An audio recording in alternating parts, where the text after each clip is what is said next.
Gojo vs Sukuna in Jujutsu Kaisen is one of the most heavily controversial fights in fiction as of recent.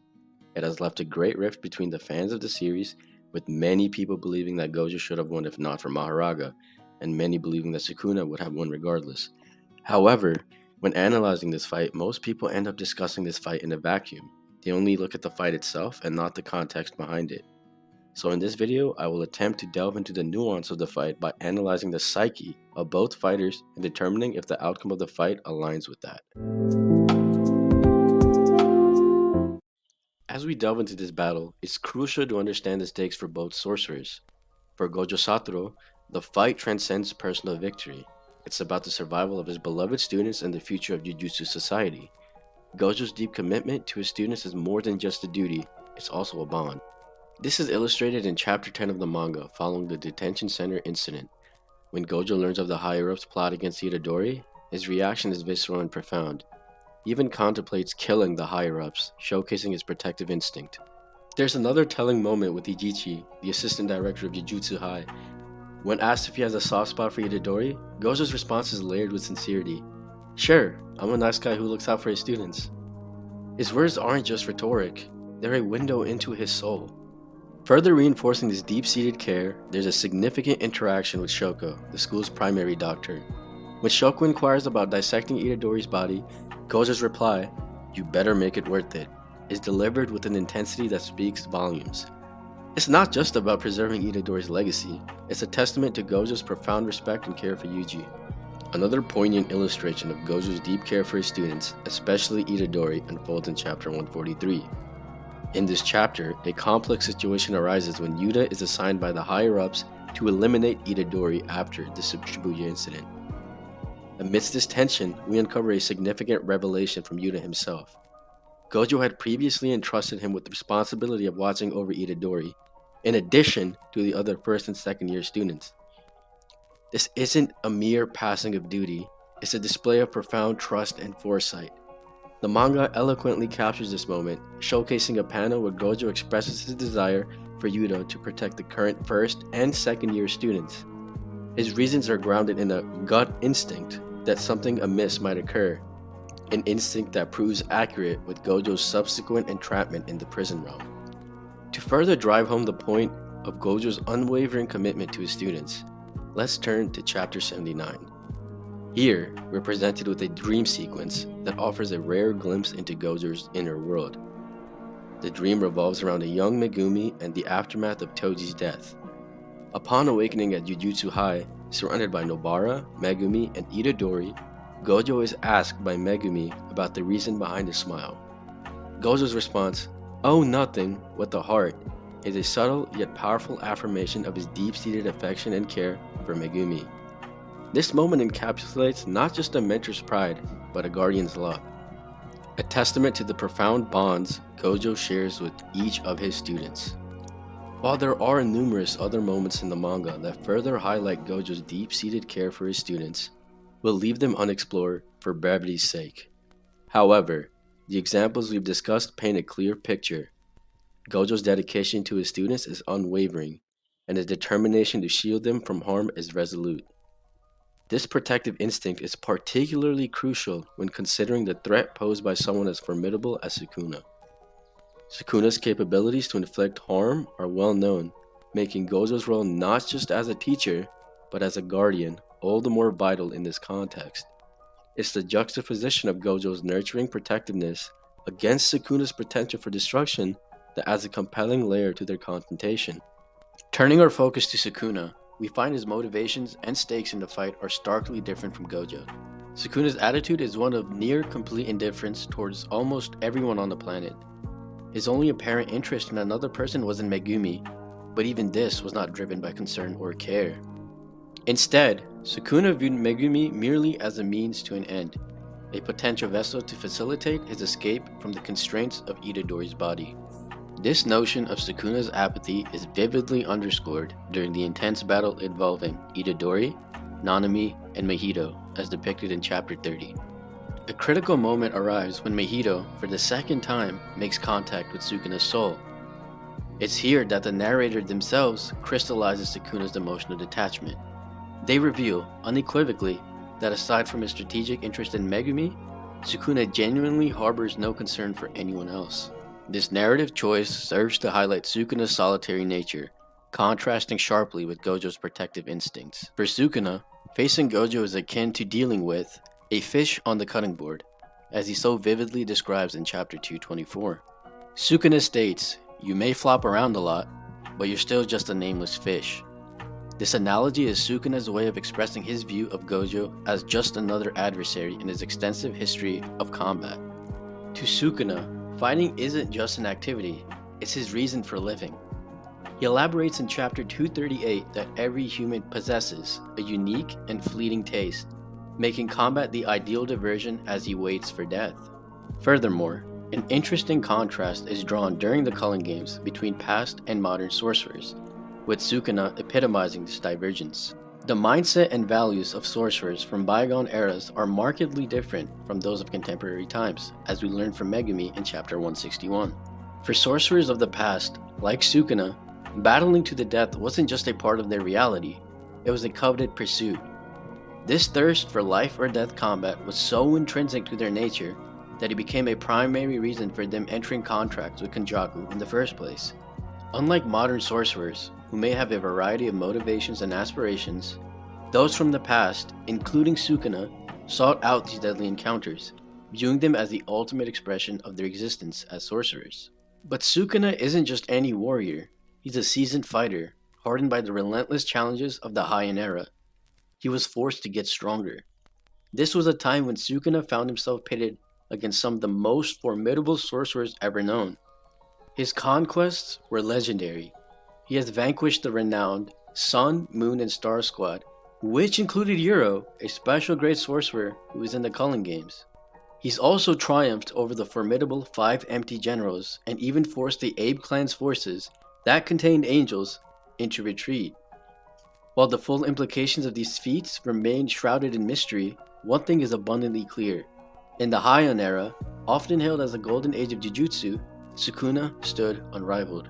This was a period graced by the likes of Yorozu, Angel, Yuro, and numerous other powerful special grade sorcerers. Yet Sukuna's dominance was unquestionable. In the pages of the manga, it's repeatedly emphasized that Gojo stands as the strongest sorcerer of his era. His birth wasn't just a new life entering the world, it was an event that compelled curse bearers to evolve and shifted the world's balance. The impact of his arrival was so profound that as a mere child, there was already a staggering bounty of over 100 million yen on his head. This bounty attracted the attention of Ogami and Jiro Awasaka, seasoned assassins who made a living by eliminating sorcerers.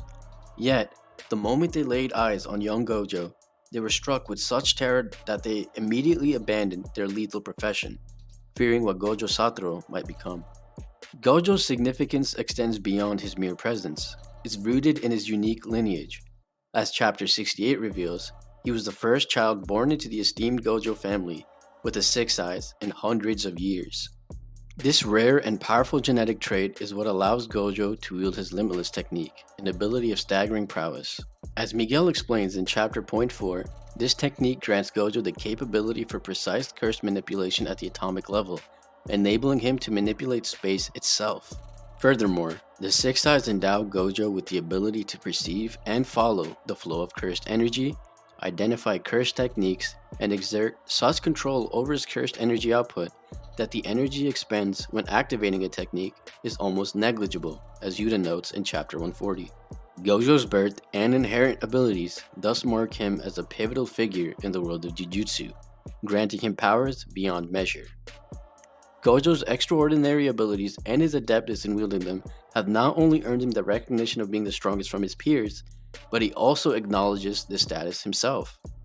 This universal recognition is humorously captured in the extra pages of Volume 10, where characters like Megumi, Itadori, Maki, Nanami, Panda, and Todo all emphatically declare him as the strongest. Moreover, Gojo doesn't just view himself as the strongest, he also adopts the title of the Honored One.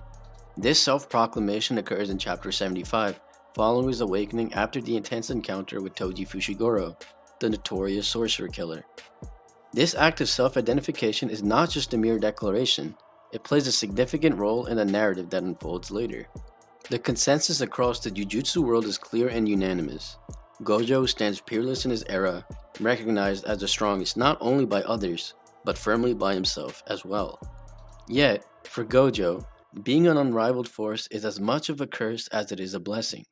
His dominance in the current era has elevated him beyond comparison, setting him head and shoulders above all others. But, with his unparalleled stature, came an inevitable sense of isolation. We see a glimpse into Gojo's past before his awakening in Chapter 75, a time when he would regularly embark on missions alongside his classmate and best friend, Suguru Geto. During this era, Gojo didn't bear the weight of being the strongest alone, as he himself admits in Chapter 66. In response to Geto's query about why Tengen chose him for a particular mission, Gojo casually remarks, "Anyway, it should be okay. We're the strongest." This statement is more than a comment on their abilities. It reflects a time when Gojo had someone who can truly understand him, someone who shared the mantle of strength that he is burdened with. However, this period of camaraderie and shared experience was not to last. Following Gojo's awakening, his power escalated to such an extent that he found himself taking missions by himself. The gap between his and Geto's ability widened significantly, leaving Gojo in a league of his own. No longer was Geto a peer in terms of strength, Gojo had transcended to a realm of solitary power. The ascent of Gojo to his new status created a profound rift between him and Geto, one that was more than just a matter of differing paths. According to Chapter 78, once the pressure of being among the strongest was lifted from Geto's shoulders, he found himself feeling isolated and misunderstood. This inner turmoil set the stage for Geto's eventual betrayal, leading to a poignant confrontation with Gojo on the streets of Japan. Gojo, seeking understanding, approached Geto to unravel the reasons behind his actions. It was during this confrontation that Geto posed a thought-provoking question to Gojo, one that not only unsettled Gojo, but also made him introspect deeply. Are you the strongest because you're Satoru Gojo? Or are you Satoru Gojo because you're the strongest? This inquiry wasn't just rhetorical. It delved into the essence of Gojo's identity. Was Gojo's strength a result of his personality and his relentless pursuit to excel, shaped by the abilities and status bestowed upon him by the Gojo clan? Or was it his inherent power that sculpted his personality, driving him to become who he is today? This question gains significance when we consider Gojo's life trajectory. The only real challenge the manga has ever shown he has ever faced was during his encounter with Toji, a confrontation that pushed him to reach unprecedented heights. This suggests that it was Gojo's own drive for strength, spurred by the challenges Toji presented, that shaped his journey. However, Geto offers a counter perspective. Perhaps Gojo's inborn traits and his destined role in Jujutsu society meant he was always bound for greatness anyways. This profound ambiguity not only causes a rift in Gojo's understanding of himself, but also deepens his sense of isolation from the rest of society. This profound sense of loneliness wasn't just a personal struggle for Gojo, it became a driving force during his tenure as a sensei at Jujutsu High. His investment in the students was genuine, fueled not only by a sense of duty, but also by a dream. A dream that one day they might stand as his equals or even surpass him. This aspiration is openly voiced by Gojo himself in Chapter 11 as he shares his own vision with Ijichi. His ultimate goal, as we see unfold, is to nurture his students to reach his level of prowess. This intention is further reinforced when Gojo suggests to Megumi that with mastery of his technique, he could one day eclipse Gojo in power.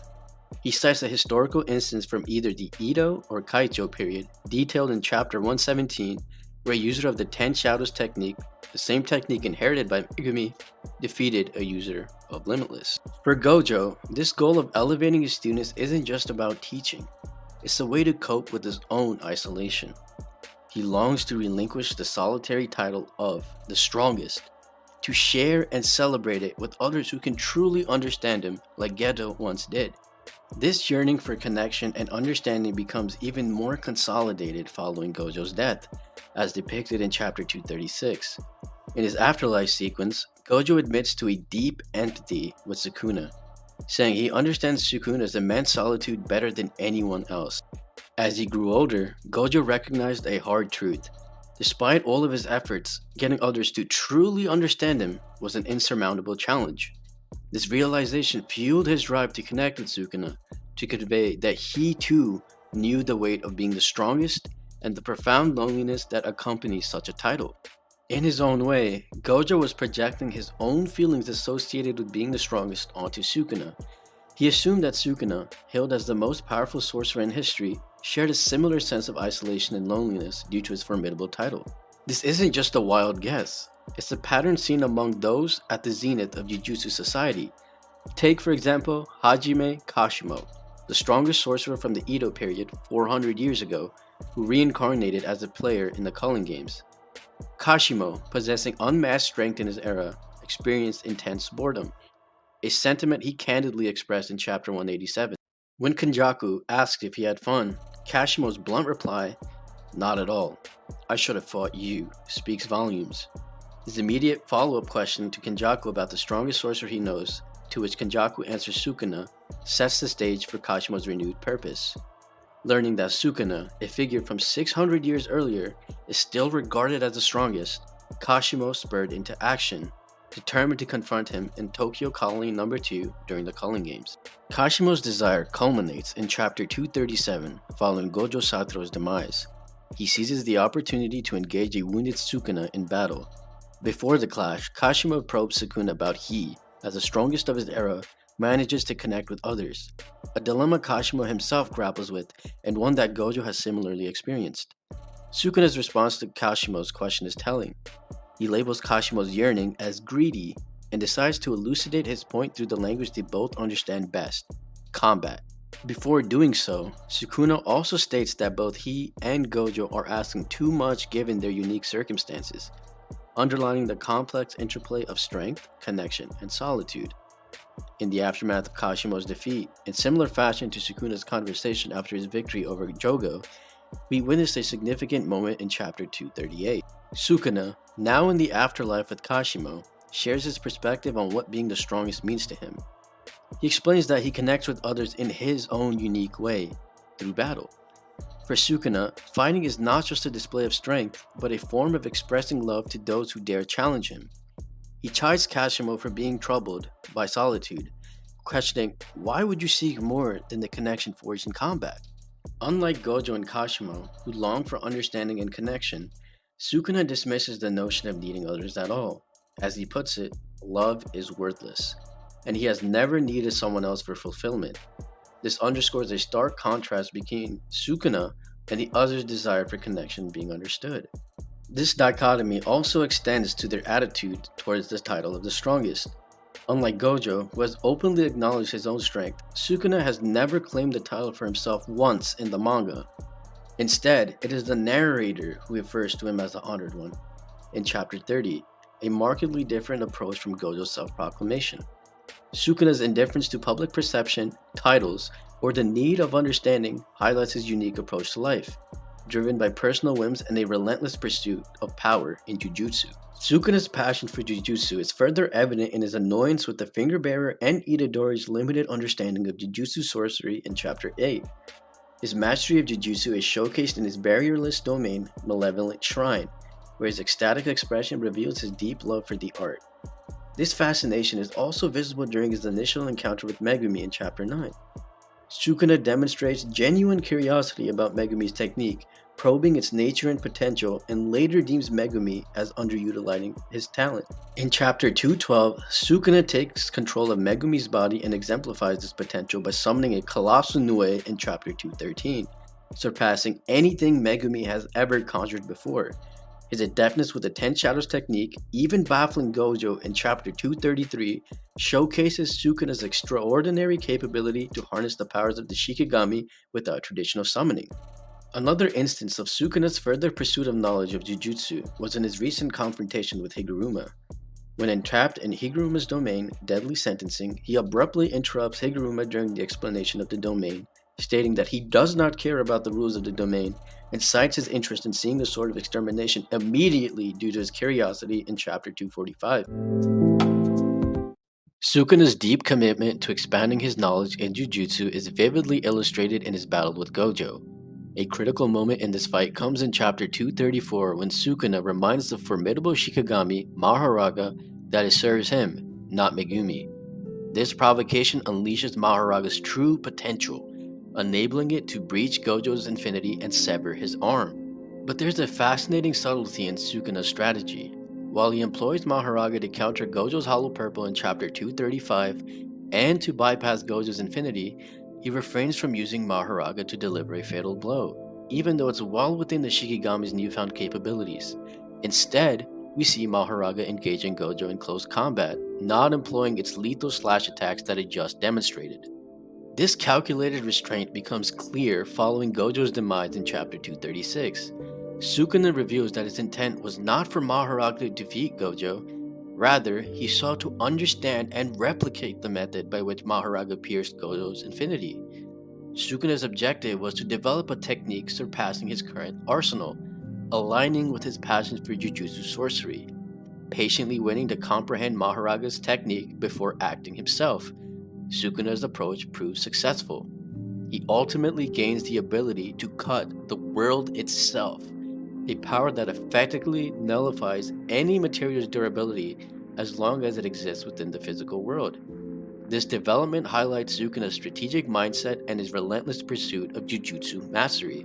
Another example of Sukuna's relentless pursuit of Jujutsu mastery is exemplified with his physical transformation. Sukuna's physical transformation to optimize Jujutsu usage is highlighted in his battle with Kashimo in Chapter 238. Kashimo's X-ray vision reveals Sukuna's body as a paragon of perfection, designed for efficient use of cursed energy. With additional arms and mouths, Sukuna can chant incantations and make hand signs simultaneously, bolstering his techniques and embodying the ideal Jujutsu practitioner. The final showdown between Sukuna and Gojo concluded with Gojo's defeat, sparking widespread debate. Some argue that Gojo should have won, suggesting Sukuna's victory was due to narrative convenience or plot armor. However, considering all aspects of both characters, it's clear that this just isn't the case. Sukuna, in many ways, was destined to win from the start. The narrator's reference to Sukuna as the Honored One, his deep understanding of Jujutsu, the stakes they both faced, and their life perspectives all point to a meaningful victory for Sukuna. While Gojo is undeniably the strongest in his era, his isolation and yearning to be understood, coupled with the less challenging nature of his time, led to a certain stagnation in his power. After his encounter with Toji Fushiguro, Gojo hasn't been driven to grow stronger. This was evident in their battle, where Gojo spontaneously used a Hollow Purple, harming both himself and Sukuna in Chapter 235, and resorted to techniques he hadn't used since childhood, like the Falling Blossom emotion in Chapter 227, to counter Sukuna's relentless attacks. The question of whether Sukuna needed 10 shadows to win is also very nuanced, and honestly, it's a topic for another video. However, it's worth noting that even Gojo was unsure of Sukuna's dependence on this technique. As the fight progressed, Gojo was largely improvising, trying to keep pace with Sukuna, who had a well thought out strategy from the start. Sukuna didn't necessarily need a model from Maharaga to break through Gojo's infinity. It was more of a strategic choice and a personal choice to get stronger than a necessity. Some argue that Gojo had the upper hand in hand-to-hand combat and landed a Black Flash, but this view lacks context. Sukuna's aim wasn't to outmatch Gojo in physical combat. His focus was on using Maharaga to develop a more potent technique and adapt it to Gojo's moves, including the Unlimited Void. This was effectively demonstrated in the final domain expansion, where Sukuna used the Shikigami within Gojo's domain for battle. Another point of contention is the domain clash. Critics suggest that without Maharaga, Sukuna might have lost, especially after being hit by a Black Flash and exposed to the full effects of Unlimited Void. While it's possible Sukuna could have been at a disadvantage in that specific scenario, it's a flawed assumption that Sukuna would have approached the fight exactly the same way without Maharaga. Considering Sukuna's background as a top sorcerer of the Heian era, renowned for his significance in Jujutsu history and his intrinsic drive to battle, it's unlikely that his strategy would remain unchanged. But I'm getting ahead of myself. In conclusion, the manga's portrayal of Sukuna and Gojo aligns with the outcome of their encounter. Sukuna's victory isn't a result of plot armor, but a reflection of his extensive experience as a sorcerer, his perspectives on life, and the intriguing contrast between him and Gojo.